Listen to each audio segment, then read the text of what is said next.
मिरजच्या अहमदनगरमध्ये हजरत ख्वाजा सय्यद शाह हुसेन यांच्या 32व्या उरुसाचे आयोजन 9 व 10 ऑक्टोबर 2025 रोजी भक्तिमय वातावरणात पार पडले।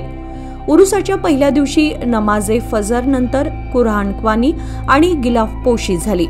सायंकाळी असरच्या नमाजनंतर मिरज व खुलदाबादच्या भक्तांनी गिलाफपोशीसाठी सहभाग नोंदवला।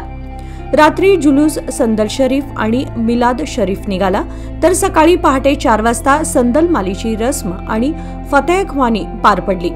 दुसऱ्या दिवशी सकाळी कुराणख्वानी आणि शिजराख्वानी झाली। त्यानंतर अहमदनगर व सुळेभावीच्या भक्तांनी मिलाफपोशी आणि गिलाफपोशी केली। महाप्रसादानंतर रात्री महफिले समा आयोजित करण्यात आला, ज्यामध्ये उपस्थित भक्तांनी उत्स्फूर्त सहभाग घेतला। यावेळी पूर्वीप्रमाणे सर्वच राजकीय नेत्यांनी उपस्थित राहून उरुसात सहभाग घेऊन आशीर्वाद घेतला। नेहमीप्रमाणे बेलगामवाले साहेब हे सुफी संत म्हणून ओळखले जातात। त्यांच्या शिकवणीनुसार चालणाऱ्या भाविक भक्तांनी मोठ्या संख्येने दरवर्षीप्रमाणे याही वर्षी सहभाग नोंदवला। त्यामुळे हा उरूस भक्तिमय आणि शांततामय वातावरणात संपन्न झाला। हा भव्य धार्मिक सोहळा पीरे तरीकत रहबरे शरीयत अलहाज हजरत सय्यद गौस मुहियुद्दीन सय्यद अब्दुर रहिमान कटगेरी चिश्ती निजामी खुलफा सज्जादगान व अराकीने उर्स कमिटी अहमदनगर मिरज शरीफ यांनी यशस्वीपणे आयोजित केला।